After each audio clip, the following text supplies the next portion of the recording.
Hi, எல்லோருக்கும் வணக்கம். Welcome back Voice of Galaxy. உன்னை சுற்றியே கதையின் பாகம் 2. ஒரு வாரம் கடந்தது.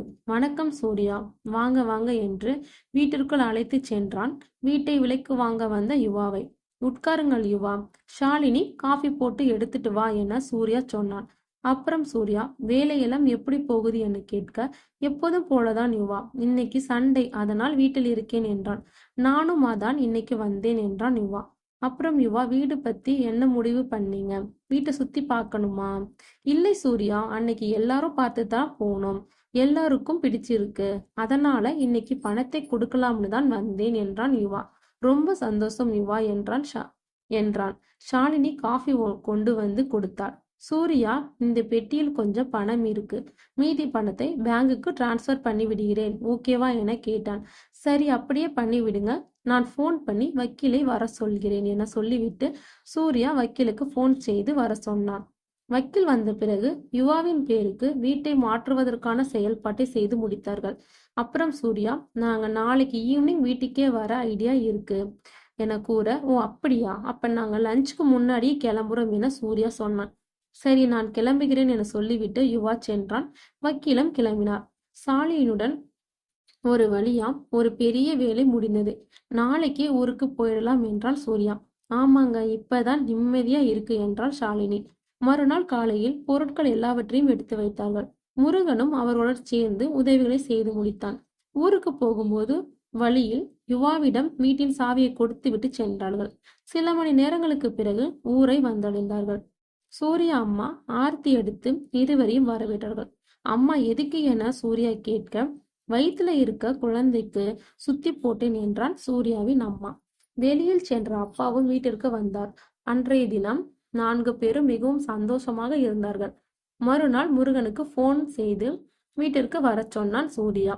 மறுநாள் வீட்டிற்கு முருகன் வந்ததும், மச்சி, இங்கே ஒரு கம்பெனி ஸ்டார்ட் பண்ண போறேன். ஏற்கனவே எல்லாம் ரெடி பண்ணிட்டு தான் வந்தேன்.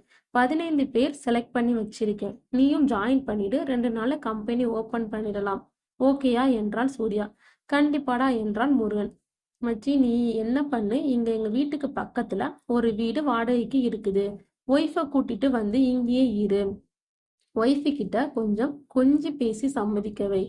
இங்க ஷாலினி அம்மா அப்பா எல்லாரும் இருக்காங்கல்ல, அவங்களுக்கும் ஒரு மாற்றம் வரும் என கூறினான். ஆமாடா, நீ சொல்றதும் சரிதான் என்றான் முருகன். இருவரும் ஆபீஸை சென்று பார்த்துவிட்டு வீட்டுக்கு வந்து சாப்பிட்டார்கள். சரி மச்சி, அந்த ஆபீஸுக்கு ரிசைன் லெட்டர் கொடுத்துட்டு நாளைக்கு நைட் வரேன் என சொல்லி முருகன் கிளம்பினான். அன்றைய இரவானது. ஷாலினி அறையை சுத்தம் செய்து கொண்டிருந்தாள். சூர்யா வந்து அப்பா அம்மாவை கேட்டாள். அவர்கள் நீங்கள் வர லேட்டானதால் சாப்பிட்டு தூங்கிட்டாங்க என்றாள். ஓ அப்படியா, கம்பெனி விஷயமா தான் சின்ன வேலை லேட் ஆகிடுச்சு. அப்புறம் பக்கத்து வீட்டை கிளீன் பண்ண ஆட்கள் வந்தார்கள். இப்பதான் முடிச்சிட்டு போறாங்க, அதான் லேட். நான் குளிச்சிட்டு வரேன், சாப்பாடு எடுத்து வை, பசிக்குது என சொல்லிட்டு குளிக்க சென்றான் சூர்யா. பிறகு இருவரும் சாப்பிட்டு விட்டு அறைக்கு வந்தார்கள். ஷாலினி உடையை மாற்றினாள் உறங்குவதற்காக. அப்போது அவள் இடுப்பில் இருக்கும் தழும்பை பார்த்துட்டு, நான் மறந்தே போயிட்டேன், இந்த தழும்பை லேசர் மூலமாக இல்லாம ஆக்கலாம்னு சொன்னாங்கல்ல என கேட்டான் சூர்யா. இப்ப வேணாம், குழந்தை இருக்குல்ல, அதனாலதான் நானும் எதுவும் கேட்கல. குழந்தை பிறந்த அப்புறம் பார்த்துக்கலாம்னு ஷாலினி சொன்னாள். நாளைக்கு டாக்டர் கிட்ட போய் காட்டி கேட்கலாம், என்ன சொல்றாங்களோ அப்படி பண்ணலாம் என சூர்யா சொன்னான். சரி என்று சொல்லிவிட்டு இருவரும் உறங்க ஆரம்பித்தார்கள். ஷாலினி நின்று பேசிய இடத்தில் ஒரு கொடூரமான கருப்பு உருவம் அவர்களையே பார்த்து கொண்டிருந்தது. அடுத்த நாள் விடிந்தது. ஷாலினி ரெடி ஆயிட்டு சீக்கிரம் வா என சூர்யா அழைக்க, எங்க போறீங்க என அம்மா கேட்டார். ஷாலினிக்கு இடுப்புல பெரிய தழும்பு இருக்கு, அதை இல்லாம ஆக்குறதுக்கு டாக்டர்கிட்ட பேச போறோம். ஏற்கனவே பண்ணலாம்னு சொன்னாங்க, பட் இப்ப குழந்தை இருக்குல்ல, அதான் என்ன பண்ணலாம்னு கேட்க போறோம் என்றான் சூர்யா. சரி, கவனமா போயிட்டு வாங்க என்றாள் அம்மா. அத்தை, நாங்க போயிட்டு வரோம் என சொல்லிட்டு இருவரும் ஹாஸ்பிட்டல் நோக்கி சென்றார்கள்.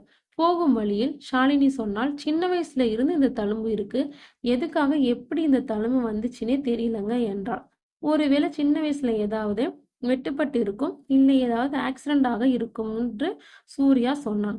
அப்படி ஏதாவது ஆகியிருந்தா எனக்கு தெரியுமே, அப்படி நடந்ததாக நினைவு இல்லையே என ஷாலினி கூறினாள். அது எப்படியும் சும்மா வரும், ஏதாவது நடக்க போய்தான் வந்திருக்கும், நீ மறந்துட்ட போல என சூர்யா கூறினான். என்னவோ இந்த தழும்பு இல்லாம ஆக்கினா சரிதான் என ஷாலினி கூறினார். சிறிது வினாடியில் ஹாஸ்பிட்டலை வந்தடைந்தார்கள். ரிசப்ஷன்ல போயிட்டு hi good morning doctor Padma எந்த ரூம் என சூர்யா கேட்டார். குட் மார்னிங், அந்த பக்கம் ரெட் டோருக்கு முன்னாடி உள்ள ரூம் என ரிசப்ஷனிஸ்ட் சொன்னார். இருவரும் அங்கே சென்றார்கள். அந்த கருப்பு உருவத்திற்கும் ஷாலினியின் பெரிய தழும்பிற்கும் ஏதாவது சம்பந்தம் இருக்குமா? அப்படி இருந்தால் என்ன சம்பந்தம் என்பதனை பார்க்க வாய்ஸ் ஆஃப் கேலக்ஸியை லைக் அண்ட் சப்ஸ்கிரைப் பண்ணுங்க. பாய்.